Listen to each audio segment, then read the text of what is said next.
এনায়েতপুরে police জনতা খণ্ডযুদ্ধে পুলিশের গুলি চালানোর অভিযোগ ওঠে। পুলিশের গুলিতে দুজন জখম হওয়ার ঘটনার প্রতিবাদে বাম শ্রমিক সংগঠন সিটুর ডাকে মানিকচক ব্লক জুড়ে চলছে 12 ঘন্টার বন্ধ।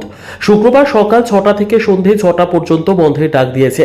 সিটুর ডাকা বন্ধে ব্যাপক প্রভাব পড়েছে। শুক্রবার সকাল থেকে মানিকচকের বিভিন্ন এলাকায় দোকানপাট বন্ধ রয়েছে। রাস্তায় গাড়ি ঘোড়া চলাচলের সংখ্যাও অন্যান্য দিনের তুলনায় যথেষ্টই কম রয়েছে। এনায়েতপুর এলাকায় বিরাজ করছে থমথমে পরিবেশ। কার্যত পুরুষশূন্য হয়েছে গোটা এলাকা। এরই মধ্যে চলছে পুলিশি টহলদারি। নিরাপত্তার দিক খতিয়ে দেখতে এলাকা পরিদর্শনে যান অতিরিক্ত পুলিশ সুপার গ্রামীণ সম্ভব জৈন। তিনি জানান, বর্তমানে এলাকার পরিবেশ শান্ত রয়েছে। নতুন করে কোনো অশান্তির ঘটনা ঘটেনি। বন্ধের কোনো প্রভাব পড়েনি এলাকায়। ব্যুরো রিপোর্ট, দিনরাত স্টার নিউজ। বিভ্রাট ঘটে, এরই প্রতিবাদে আন্দোলন চলছিল। এখানে পথ অবরোধ করা হয়, জাতীয় সড়ক অবরোধ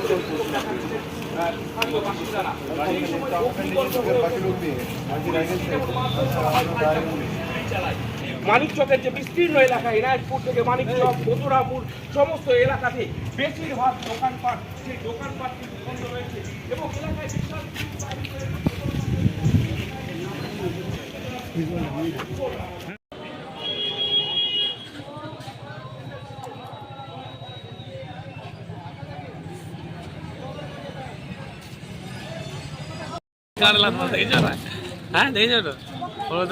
দীনবন্ধু বার্ষিকী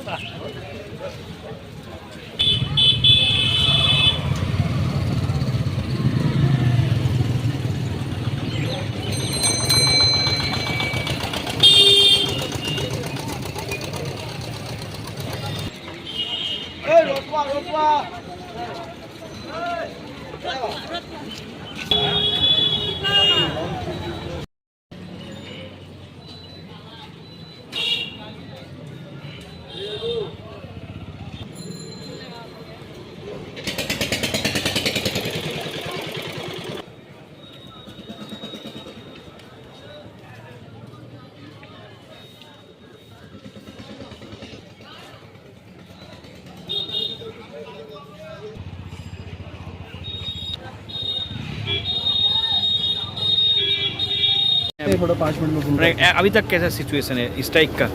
अभी तक स्ट्राइक का ऐसे कुछ दिखा नहीं है अभी तक। सब शॉप्स वॉप सब नॉर्मली चल रहा है। अच्छा। मार्केट वार्केट सब ओपन है। अच्छा। और अभी तक जो इनका था बंद का स्ट्राइक अभी दिख नहीं रहा है। जो जो अपना है गाड़ियाँ चल रही है, रास्ता सब खुला हुआ है, पुलिस पहरा दे रहा है। और हम यहाँ पे कोई कहाँ पर कोई इंसिडेंट वगैरह कुछ? नहीं, अभी तक वैसा कुछ रिपोर्ट नहीं हुआ है। अच्छा। और अभी इस इलाका में जो स्ट्राइक किया था कल, आज इलाका कैसा है? अभी इलाका शांत है। पुलिस की ठीक है, कभी अभी पुलिस के साथ काफ़ी फेवर दे रहे हैं यहाँ पे लोकल लोग, लोकल लीडर्स। तो अभी कुछ हमें लगता है कि कोई प्रॉब्लम नहीं आएगा।